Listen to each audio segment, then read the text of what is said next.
भाजप पूर्णपणे बाटलेला पक्ष, जिकडे तिकडे फोडाफोडी सुरू आहे अशी टीका माणिकराव कोकाटे यांनी केली। अजित पवारांचे नेते माणिकराव कोकाटेंनी महायुतीतल्याच भाजपवर निशाणा साधलाय। भाजपचं आयुष्य फोडाफोडीत चाललं। कोकाटेंच्या या विधानानं आता वादाची शक्यता आहे। खरं म्हणजे मी आज संपूर्ण महाराष्ट्रामध्ये फिरत असताना महाराष्ट्रामध्ये लढाया फक्त आपसामध्येच आहे, म्हणजे युतीमध्येच जास्त लढाया। निवडणूक संघर्ष हा युतीमध्येच आहे, विरोधी पक्ष तर कुठेच काही दिसत नाही। आपल्याकडे थोडासा उभाटा दिसतो, तोही बाटलेला आहे, आणि बीजेपी तर पूर्णपणे बाटलेली आहे। बीजेपीचं काहीच राहिलं नाही, इकडून फोड तिकडे फोड, इकडून फोड तिकडे, फोडाफोडीमध्ये त्यांचं आयुष्य चाललं। तुम्ही आम्ही सारे आज मोदींमुळे जिवंत आहोत असं रवींद्र चव्हाण यांनी म्हटलंय। कोट्यवधी रुपये खर्चून मोदींनी कोरोना लस बनवली, म्हणून आज सारे जण श्वास घेत आहेत। रवींद्र चव्हाण यांनी हा दावा केलाय। तुम्हा आम्हा सर्वांसाठी लस बनवण्याचं काम, कोट्यवधी रुपये खर्च करून लस बनवण्याचं काम हे देशाचे पंतप्रधान नरेंद्र मोदीजींनी ठरवलं आणि ती तयार केली, मोफत दिली। मोफत सर्वजण जे आज श्वास घेतोय, आज आपण जे जिवंत आहोत, हे फक्त न फक्त एकमेव माणूस की ज्याचं नाव नरेंद्र दामोदरदास मोदी। अमराठी, मुस्लिम आणि ख्रिश्चनांना सुद्धा वाटतं की मुंबई शिवसेनेच्या हातात हवी। कांदिवलीतील मालवणी महोत्सवात उद्धव ठाकरेंनी हे वक्तव्य केलंय। किती चोरी कराल, पक्ष चिन्ह चोराल, पण निष्ठावान आमच्याकडेच आहेत असं सुद्धा उद्धव ठाकरे यांनी म्हटलंय। आपला बालेकिल्ला आहे ना, याच्यावरती भगवान आता आणखी दुसरं कुठलं फडकं फडकूच शकत नाही। फडकवण्याचा प्रयत्न करून बघा, म्हणजे मराठी तर आहेच, पण ज्याने आपल्या सरकारचा तो काळ अनुभवलेला आहे, विशेषतः कोरोनाचा काळ अनुभवलेला आहे, ते सगळे अमराठी सुद्धा, अगदी मुसलमान सुद्धा आणि ख्रिश्चन सुद्धा हे सांगते की उद्धवजी इकडे आपल्या शिवसेनेच्या हातातच ही मुंबई पाहिजे।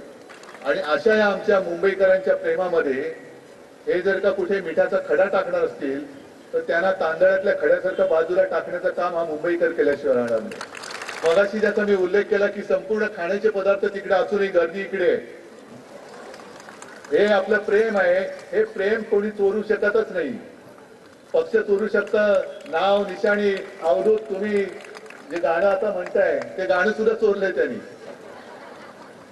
काय किती चोराल तुम्ही, पण ही माणसं आणि माझ्यावरती प्रेम करणारी, शिवसेनेवरती बाळासाहेबांवरती प्रेम करणारी, त्यांच्यावरती श्रद्धा निष्ठा असणारी ही जी मराठी असेल, मराठी मन आहेत, ती नाही चोरली जाऊ शकत। भाजपचा आत्मा मुंबई पालिकेत अडकलाय अशी टीका भास्कर जाधव यांनी केली। देवरुखमधील प्रचार सभेत ठाकरेंच्या सेनेचे नेते भास्कर जाधव यांनी हा निशाणा साधला। अख्ख्या देशाची सत्ता मिळाली, मात्र त्यांचा जीव हा मुंबई महापालिकेत अडकलाय। तुम्हाला रत्नागिरीत कोण विचारतंय का हे बघा, असं उत्तर यावरती आशिष शेलार यांनी भास्कर जाधव यांना दिलंय।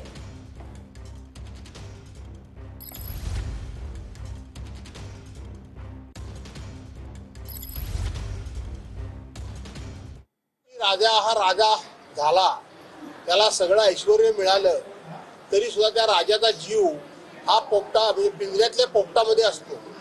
तसं भाजपचं झालंय, अख्ख्या देशाची सत्ता मिळाली, पण त्यांचा आत्मा हा मुंबई महानगरपालिकेच्या निवडणुकीमध्ये अडकलेला आहे, हे स्पष्ट होतं।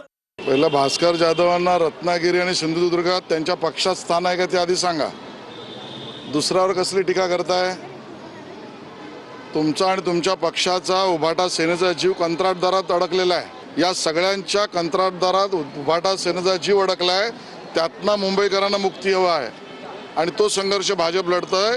तुम्हाला पहिलं रत्नागिरीत स्थान आहे की नाही ते आधी बघा आणि मग आम्हाला प्रश्न विचारा। राजापुरात महायुतीच्या प्रचार सभेत शिंदे आणि फडणवीसांना फोन लावण्यात आलाय। उद्योगमंत्री उदय सामंत यांनी प्रचारावेळी एकनाथ शिंदेंना फोन केला। राजापूरच्या जनतेनं महायुतीला निवडून द्यावं असं शिंदेंनी यावेळी आवाहन केलं। तर या सभेत भाजपकडून फडणवीसांना फोन लावत प्रचार करण्यात आलाय। एकनाथ शिंदे मुख्यमंत्री असताना मी स्वतः राज्यामध्ये केलेलं काम, केलेल्या कल्याणकारी योजना हे आपल्या सगळ्यांच्या डोळ्यासमोर आहेत। परंतु मी एवढंच सांगतो की राजापूरच्या नगराध्यक्ष नगर परिषदेमध्ये नगर विकासाचा निधी, नगर विकास विभागाचा निधी कुठेही कमी पडणार नाही ही खात्री मी आपल्याला देतो.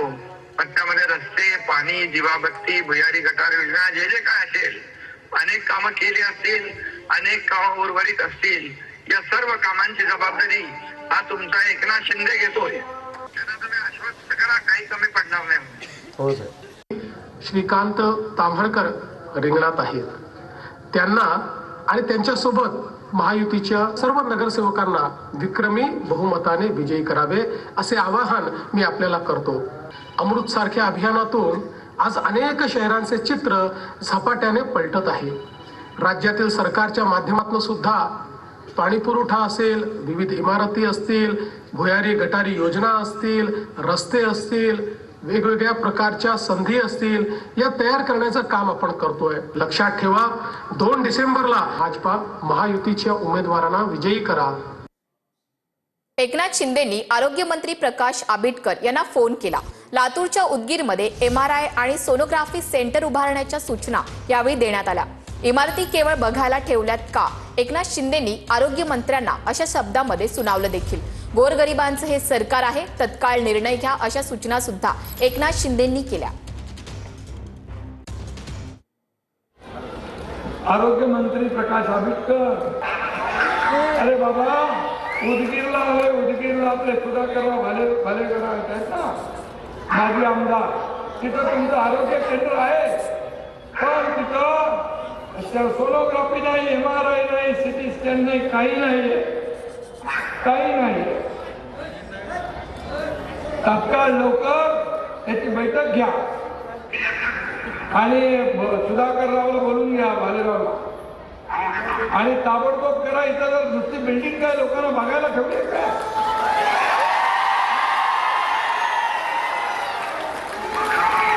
हा